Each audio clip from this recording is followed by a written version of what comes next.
And we move straight ahead to our last keynote speaker of the day. Dr. Sarah Hiza is the Vice President of Engineering and Technology at Lockheed Martin, Rotary, and Missile Systems. She is leading there a team of more than 14,000 engineers and scientists, working on a broad range of capabilities and weapon systems across all the domains, harnessing emerging and disrupting technologies, looking for innovative solutions to advance deterrence and national security. More recently, Sarah served as Vice President and General Manager of the Strategic and Missile Defense Systems line of business at Lockheed Martin, where she was working on developing strategic deterrence, missile defense, and hypersonic strike solutions for the US and for their partners. In the past, she also served as Vice President of Lockheed Martin's Fleet Ballistic Missile program. A broad range of experience. Sarah's technical background includes work on polymers, energetic materials such as explosive and rocket propellants, chemistry on missile technology. And of course, we would like to draw on her experience in a number of these roles, but also look for her input with regards to what constitutes the foundation of our work on deterrence. So, Sarah, the floor is yours.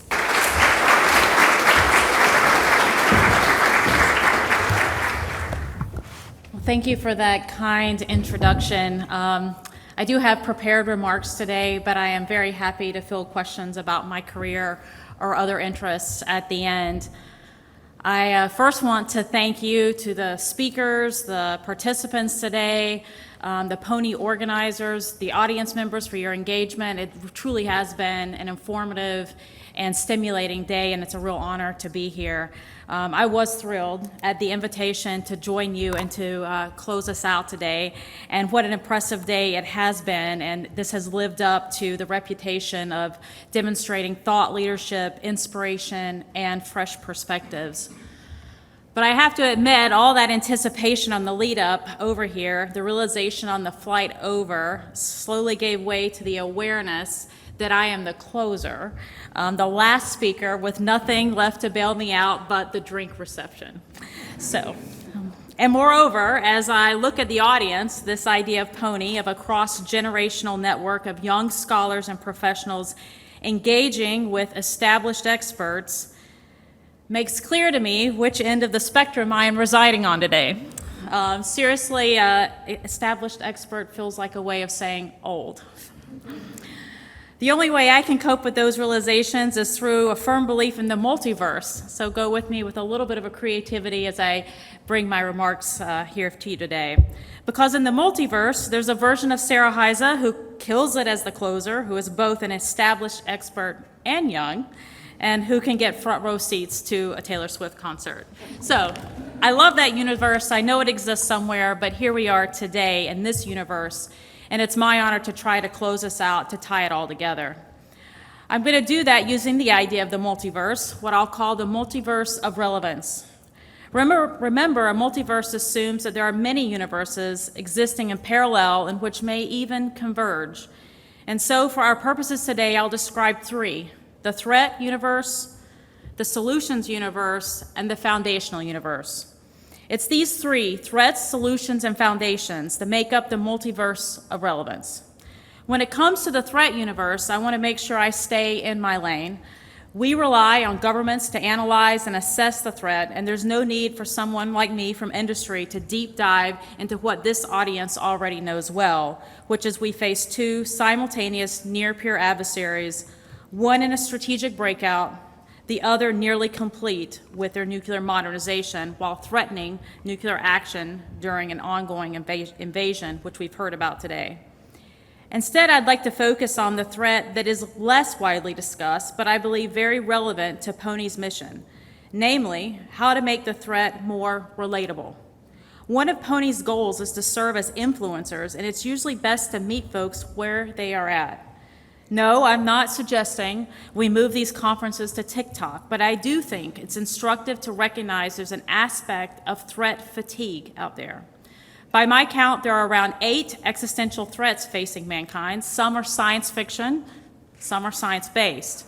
Here's a list: artificial intelligence, climate change, aliens from outer space, black holes, asteroids, the sun exploding, global pandemics, and global nuclear warfare.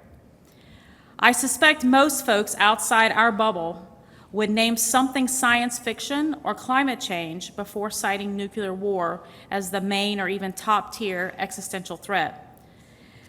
We probably shouldn't be surprised by this. Think of it this way: if you're in your mid-50s or younger, you spent your entire professional adult life never dealing with the problem of nuclear warfare or deterrence failure.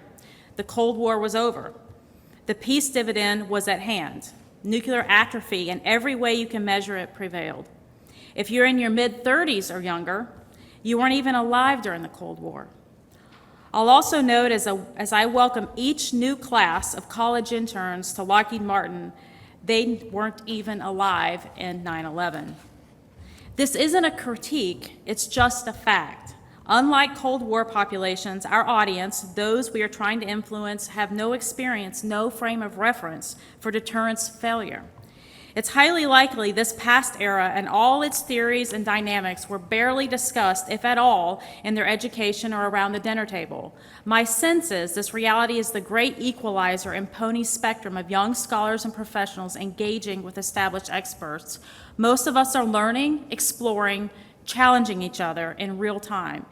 It demands a degree of curiosity, openness, and humility that I think are strengths amplified by PONI and events like these. If so, then I'd suggest we must add an aspect of relatability as we engage outside audiences regarding the threat. The natural tendency is to describe their force versus ours, their pace versus ours, some new path to annihilation or some dynamic from 40, 50, 60 years ago, which leads to the obvious conclusion of supporting some bit of modernization or strategy. But if you have no frame of reference, if you have threat fatigue, this approach is harder to resonate. Let's consider a different angle. For example, whenever I ask an audience of the right age if the world is different post 9/11 versus pre 9/11, they always say yes.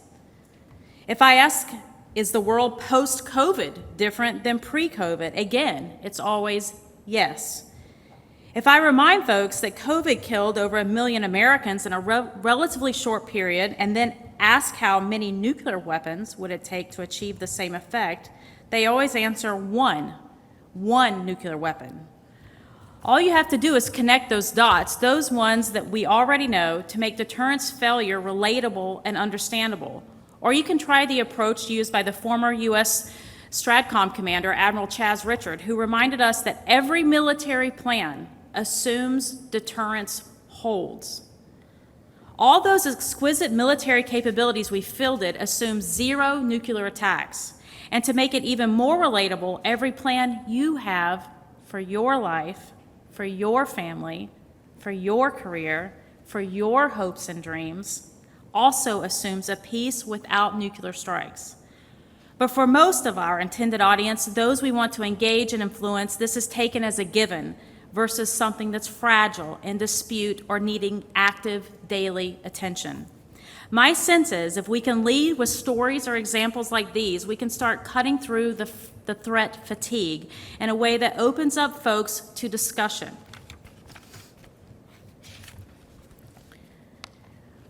Our second point in the multiverse of relevance is the solutions universe. I'm going to avoid the easy button, which is to highlight all the cool and awesome things Lockheed Martin is working on, like Draco space propulsion that was highlighted earlier today, and there are many others, and I'm happy to take questions on those later or discuss at the reception. Instead, I'd like us to consider what these solutions must contribute to answer the strategic threat. We all know a credible deterrent must demonstrate to potential adversaries 2 inescapable facts. We will impose unacceptable cost on you, and we will deny you the benefit, whatever you are hoping to gain, of your attack. At the next layer down, we know this requires superb warning, assessment, and attribution, coupled with robust command and control, all backed by enough survivability to guarantee an assured second strike. These are the building blocks of a credible deterrent then. They remain so today. They are the essence of presenting the ultimate asymmetric challenge. These certainly endure. What has changed, in my opinion, is an emphasis on two other variables. The first is we both have the opportunity and the imperative to cast a wider net. Historically, imposing unacceptable costs was largely the domain of nuclear forces alone. The reality today is that with so many advances in technology, there are multiple means we can use to impose unacceptable cost or deny benefit across the spectrum of conflict, both to support deterrence and, should deterrence fail, to support escalation control and return to deterrence. Space, cyber, hypersonic strike, missile defense, information, artificial intelligence, uncrewed systems, and more all have potential roles for deterrence. So it's not on nuclear alone to deter, and that wider net of capability cascades into a higher degree of integration than ever before. In short, deterrence solutions must start with the whole of the military to support the whole of the government and to enable whole of alliances, and this is the path to a credible deterrent in time. The second variable in the solutions universe is the call for greater adaptability. Part of that call stems from the wider net I just mentioned. We need to find ways to adapt so many different potential capabilities to credible deterrence. But the part of adaptability I want to highlight today is the one about time. To me, the term adaptability is synonymous with pacing, or better yet, outpacing the threat, which is really just another way of describing time. In this era, as it was in the earliest days of the Cold War, when it comes to cost, schedule, performance, schedule is king. There is a tangible, palpable sense of urgency to field capability sooner, even if not at full desired capability. I can't overstate how much this is a huge shift. For 3 or so decades of the post-Cold War era, nuclear war or deterrence failure was largely unthinkable or unacknowledged. Cost was king, and it was near impossible to improve capability. The emphasis was on safety for sure, reliability of course, but essentially boiled down to the 4 F's: form, fit, function, forever. Now it's a new ballgame. Deterrence is a daily active mission. It is executed by the force on hand today, not one that may come tomorrow. It must be continuously, concurrently, and simultaneously credible to 2 near-peer adversaries. And we do not have the luxury of time, talent, and treasure to build capabilities should China go one way while Russia goes another. And so adaptability means outpacing those threats in a way that doesn't require us to field entirely new systems every time. To me, it comes down to one simple truth. If it's not in the field or on a quick path to be in the field, it's irrelevant to deterrence. If it's not delivered on time to meet the warfighter's needs, if it costs so much no one will buy it, then it's not in the field and the effort is irrelevant to deterrence. I can speak for myself and my company. No one in Lockheed Martin comes to work every day to be irrelevant. I have zero doubts and 1,000% confidence brilliant people will come up with brilliant solutions. This has always been our collective superpower. But the path to a credible deterrent depends on adaptability, which is a function of time, where the need is to deliver on time or early, which requires being on cost or cheaper. Adaptability is not the domain of only engineers. We don't look at designers and say, good luck with that. Adaptability is more than the architecture of the weapon systems. It's also the people and processes behind them.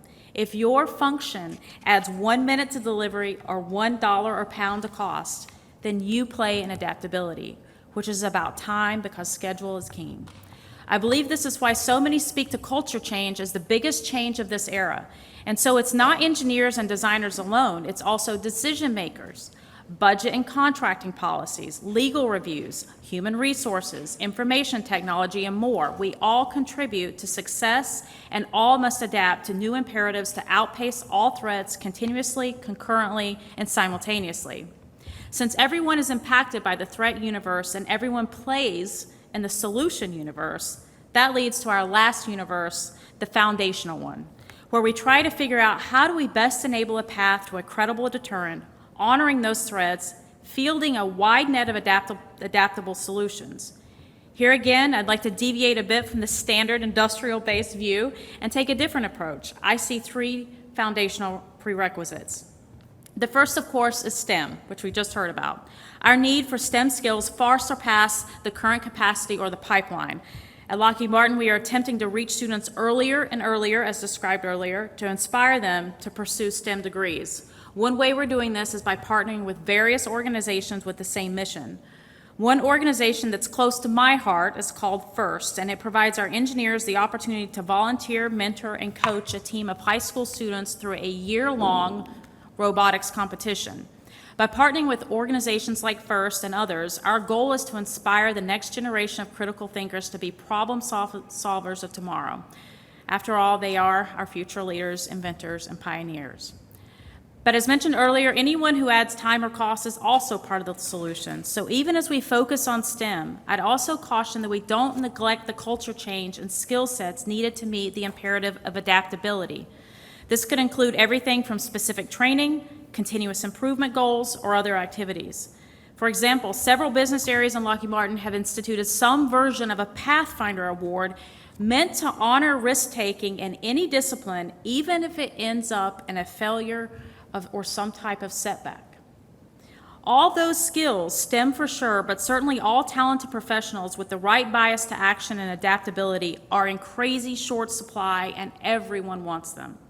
And so the second factor is the propensity to serve, to put that precious time and talent against the deterrence problem set. I will say we, at Lockheed Martin, put an incredible amount of emphasis on engagement and mission connection. But in fairness, that's not all that complicated, though it is sometimes hard to execute and maintain focus. I think part of the answer is relatability, which is why I mentioned it in the threat universe.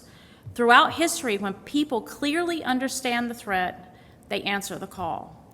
Another part is adaptability, which is why I mentioned it in the solutions universe. People need to see there's a place for them, even if they are not engineers, in the solution, and that it's not about a cookie-cutter standard approach from the past. Everything is on the table, and we are asking our systems to do something they have never done before, to have this level of adaptability to reorient to new threats and technology without rebuilding entire systems, yet remaining continuously, concurrently, and simultaneously relevant to the multiple strategic threats. If you like hard problems, this is it. And like military service, you can put your energy into this problem for one tour or a whole career. But either way, you contributed to collective security, and that's something to be forever proud of.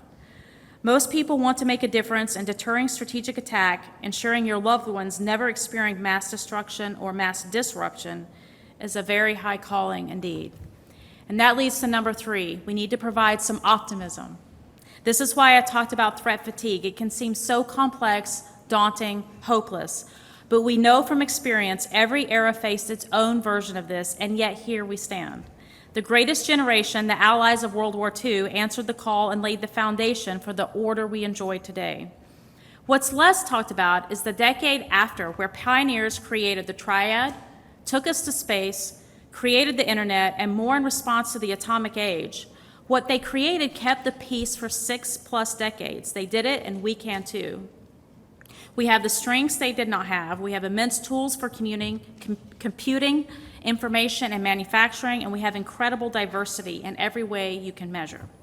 I believe we can and should exude optimism to meet our moment now, like they did then. Of course, we have to do so with integrity. We can't sugarcoat the challenges. I often said in my previous role, which included the submarine-launched ballistic missiles our two nations rely upon, that empty promises today leads to empty tubes tomorrow. So let's have optimism tempered by determination and a clear understanding of the challenges ahead. And that's it. That's the multiverse of relevance. We need to honor the existential threats by making them relatable. We need credible solutions which will come from integrating a wider pool of capabilities through more adaptable people, processes, and architectures. And we need to inspire people who have the right skills with a desire and optimism to serve. It's clear to me from our dialogue today and canvassing the papers and products of many past PONI conferences that you, collectively, are the embodiment of the multiverse of relevance, a bright, refreshing, and important voice in the challenges ahead. And because of that, it's an honor for us to serve as sponsors. My contribution today was meant to encourage you to press on with all due haste. Let's keep reminding anyone who will listen about the threats, but let's also work to make them more relatable, to rise above the noise threshold of threat fatigue. Let's keep pressing for solutions, but let's also be open to the widest array of capabilities and skills to make adaptability a reality. And if we've learned nothing else from recent events, it's how the power of alliances is more needed and more relevant than ever. Let's keep inspiring generations to train and then to serve against this problem of a lifetime as others did before us. I think I just described us, this wonderful initiative and community called PONI, and we are so vital to the challenges ahead. Again, I can't thank you enough for this opportunity. I'm grateful for your dedication on behalf of robust partnership, a strong defense, and a lasting peace. I look forward to engaging with you later and taking your questions. Thank you.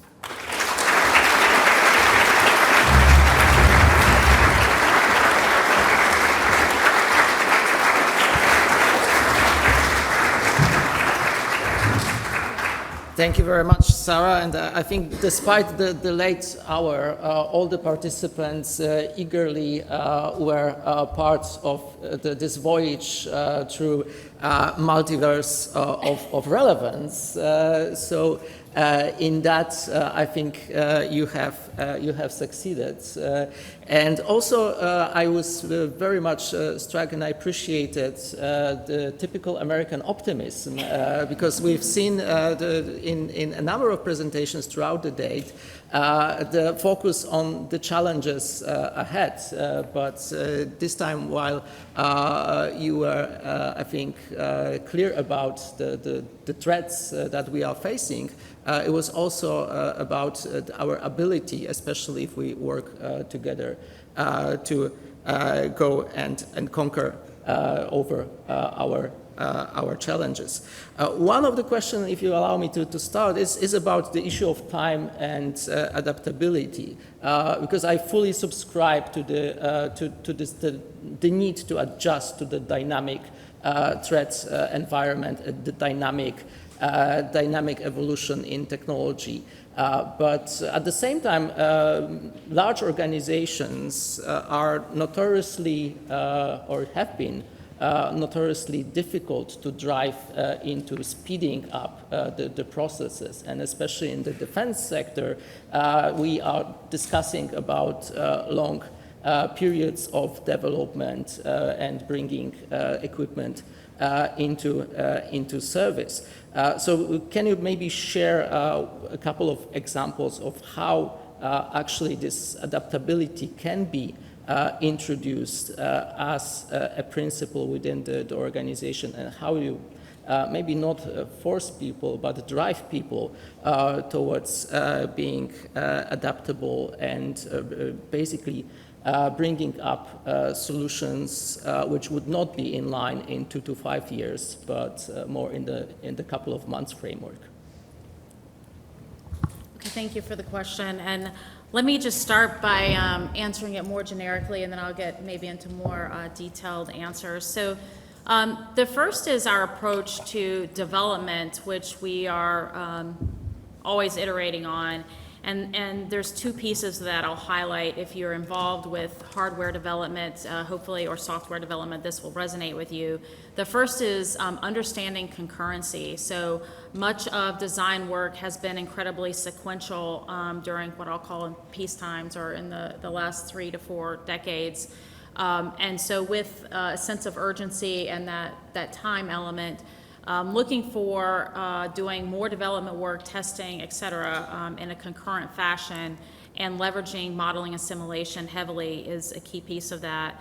And also, I'll highlight there, key to that is understanding risk management and having a robust approach to risk management. And one way that I've always thought about risk management in my roles has been something called the one-way door and the two-way doors. And so you can imagine it's really important to understand that if there are some places we can take risk, and it's like a swinging door, right? That's the two-way door. So you can go through, you can have a setback, but you easily walk right back through that door, and you recover, and it's a minimal impact to your design iteration. On the other hand, there are things called one-way doors, where you really need to understand that once you go through that door, you have just went through a huge setback, whether that's schedule or otherwise, and you have to heavily mitigate those and have a ramp up in subsystem testing and otherwise to things like that. When I say adaptability, I also mean from a design standpoint. So when we design systems, how can they be upgradable or adaptable without full-on wholesale design changes out in the future, so that we can, a phrase that comes to mind, if you've heard this before, like software enabled. So you have your architecture and your structure of whatever your system you're talking about, but kind of like your phone, right? You can do software upgrades that continually advance and give it more capability. So those are examples of like adaptability in ways that I think of them, both from a project and design, as well as a very specific way of how you can design things such as that are software enabled. Thank you very much. And let's open the floor for a couple of questions. One over there, Dom. Thank you very much, Dr. Hiza. We've heard a few things today about some of the advantages our adversaries have. For example, in building infrastructure on time because they don't worry so much about planning permission and things like that. And the number of different systems the Russians brought into service over the past couple of years. I mean, they killed their physicists in the process sometimes. Some of that's well documented. Just thinking about optimism and adaptability, we're very aware of the advantages our adversaries have. How do you think we need to leverage the advantages we have as democracies in order to maintain deterrence? A little bit of a loaded question. From someone who sits in industry, one opportunity I see for improvement is more collaboration across the services. What I see is often either one service is unaware of a capability another service has, or they want it so tailored to their specific either platform or mission that it is hindering the ability to leverage existing technologies that could easily be adapted, just using that word, and leveraged to apply to different scenarios and specifically services. So I think both the government plays a big role in that, but really having a more integrated approach across the services, the platforms, and looking, I'll use the phrase agnostic. I think if there's a way that we can get to more agnostic solutions that can be adapted and be modular across multiple platforms, that's the benefit to all of us, including those of us who are trying to provide solutions. Because you can imagine when you are trying to provide a very pinpoint solution that's highly tailored, that also takes time, energy, resources, focus away from having a more common approach that could transcend multiple platforms and services. Over there? Mike Hursty from Lockheed Martin in the UK. You've spoken a lot about new ways of doing things in terms of product development and building adaptability into those products. Do you see any role for the way that our government customers manage contracts in a similar vein, and adaptability in a new way of doing that? Another loaded question. This is that's I think even more loaded question. Certainly. Right, there's opportunities for all of us to improve, whether you're on the industry side or whether you're on the government side. And, one area I think that we're going to continue to work on are what are the tools that industry has, and is the government going to reciprocate that on the other side so we can talk, more readily and easily. I also think that the acquisition, process, both sides of the pond, by the way, this is, and I do speak, most of my experiences from the U.S. side, so please take it under that lens, has significant opportunity to improve. And turnaround times, alignment on negotiations, there's a lot of other things that I could point to, which need to be improved so that it also shows that the government feels the same level of urgency that we feel as it's been put on our side, right? Because sometimes it feels like there's this run, and then we kind of hit a wall because we're working on contractual issues in the acquisition process.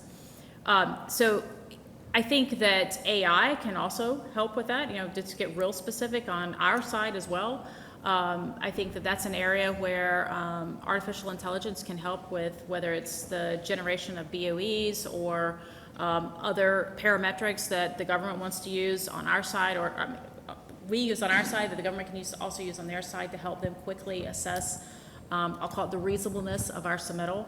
So I think there's a lot of improvement, and it's, again, some of these tools apply way outside of engineering, to your point, and how are we making all of our processes better, not just the modeling and sim, which is where most people go when they think about the most cutting-edge tools. Thank you very much. I think there was a question at the end. Jada?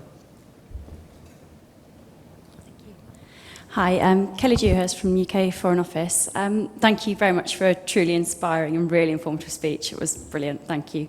My question, I have two, if that's okay. The first one is about how you would advise dealing with difficult strategic choices and how you would navigate through sort of conflicts of interest or sort of trade-offs and that kind of decision-making.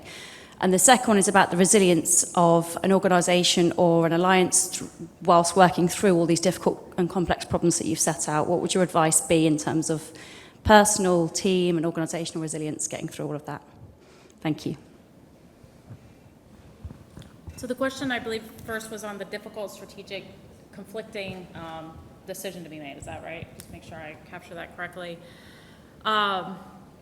While not knowing exactly the circumstances that you are describing, my personal approach, because I think it's probably different for different leaders and in the room, mine is typically what I call a consultative approach, which is I seek lots of input, including from my own team, including from my peers, including from the subcontractors, if that's the case, and from my superiors, but then of course the customer. The ultimate customer is very important in any type of strategic decision that I would be making. And what is their voice, what is their perspective, and they would have a heavy weight in influencing my decision making in a scenario like that. Regarding resilience, that's a great one, right? And especially in the world of how quickly sometimes we want to come to a conclusion or a result. And we often will have either setbacks or things take a lot longer than we've anticipated. And I think as a leader, it's my job to, one, all along be preparing my team that we may have setbacks. And that's just part of it. And we're going to have, water's going to roll off the back. We're going to, off the duck's back, if that metaphor, or if you've ever heard before the phrase that we're going to pick ourselves up and dust ourselves off and get back, because that's part of who we are. We have a mission to deliver, and we're in it for the long term. And we stress that to our workforce, that we are not a quick turn, right? A lot of what we do does take years, unfortunately, even in the accelerated version, because of the complexity and the consequential nature of what we do. And so setting that mindset all along in our communications and the way we train, the way we coach, the way we mentor, I believe helps them be ready for that long-term mindset and the fact that we're going to have some thick skin when we have setbacks, but we're in it for the long haul for the right reasons.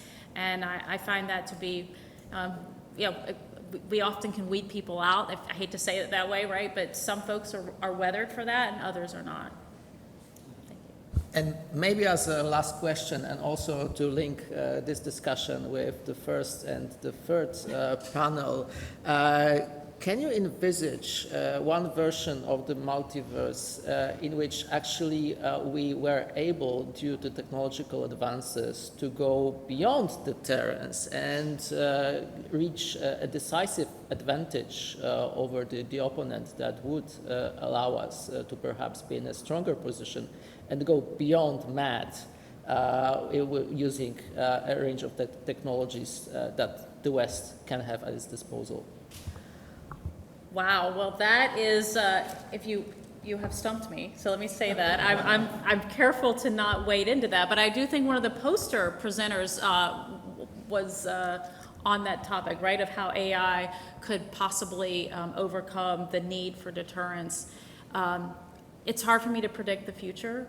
What I do believe is we need to continue to be good stewards of the responsibilities we have today, but always be looking for either the technology or the information to make it a better world than it is today, and not accept this as our final state. I do believe there's the American that's the optimist I am, and I'd charge all of us to be looking for those opportunities. Maybe as a topic for the next PONI conference or some discussions over drinks. Please join me in thanking Sarah for this great journey that we embarked on with you. Thank you very much.